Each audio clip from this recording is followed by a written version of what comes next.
Hi అండి everyone. నేను ఇవాళ పేపర్ అటుకుల చుడవ చూపిస్తున్నానండి. పెద్ద గిన్నె పెట్టుకోవాలండి.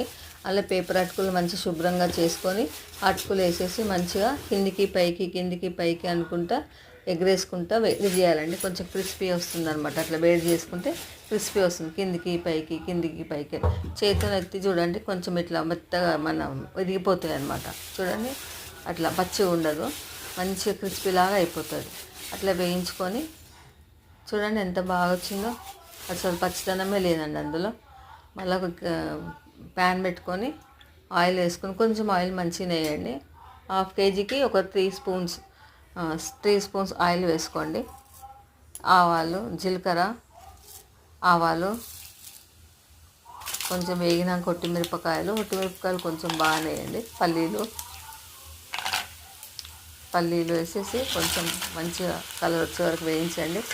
పుట్నాల పప్పు, సన్నగా తరిగి పెట్టిన ఎండు కొబ్బరి అండి. ఎండు కొబ్బరి తింటూ ఉంటే బాగుంటుంది. కొన్ని ధనియాలు, కలమాకు, పసుపు, కొంచెం ఎల్లిగడ్డ దంచి వేయాలి ఫ్లేవర్ గురించి. ఒక 2-3 రెబ్బలు వేసేసి చూడండి ఎంత మంచి కలర్ వచ్చిందో. ఇప్పుడు అటుకులలో వేసేసేయాలి.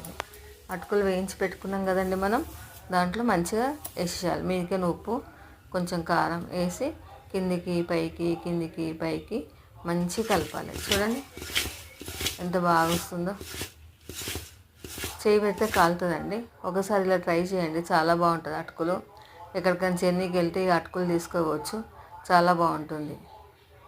చూడండి ఎంత బాగా వచ్చిందో కలర్.